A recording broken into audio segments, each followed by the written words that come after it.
Hello friends.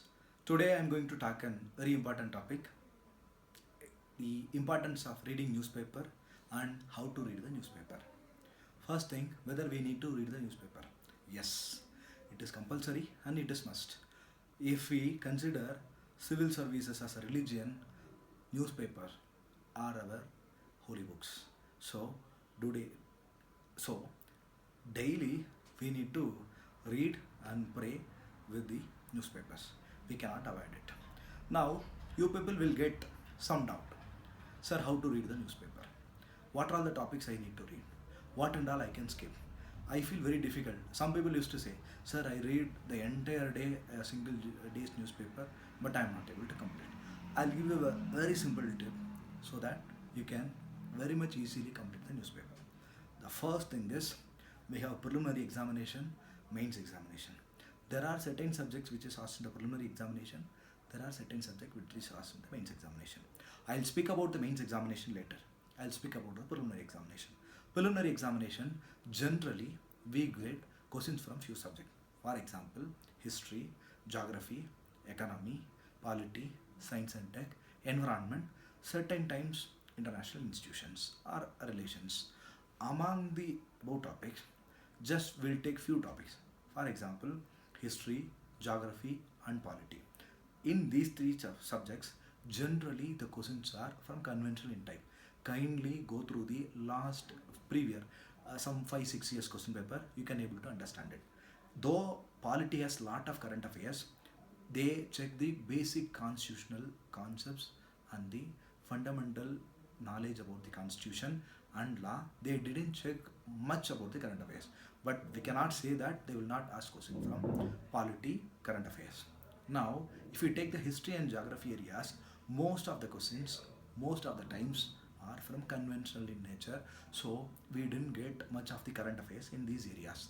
But the current affairs in the preliminary examination are in four important areas, that is economics, environment, science and technology, international organization and institutions. Now it is very easy for us to prepare the current affairs. Take a note or take some papers, read the newspaper. The current affairs is asked in only in these four areas. Whenever you are reading the news in the newspaper, if that news is relevant to any of these four areas, for example, economics, environment, international institutions, science and technology, and polity and governance, definitely that is an important. If some news cannot be connected with these areas, you can skip that. And I'll give you one more additional rule in reading the newspaper. That is, in a newspaper, in a syllabus, they have given current affairs which affects national and international interest. That is an important word given. Now you notice this. For example, some isolated incident happens in any part of India that may be covered in your regional newspaper, but that might not have given a national level implication. In that case, we can skip that news. Or otherwise, if some news that may be regional in character or maybe some isolated event but which creates a national impact, in such cases definitely that is a very important news we need to follow. So any news that creates a national impact and national implications, definitely that we need to cover. Otherwise we can skip it.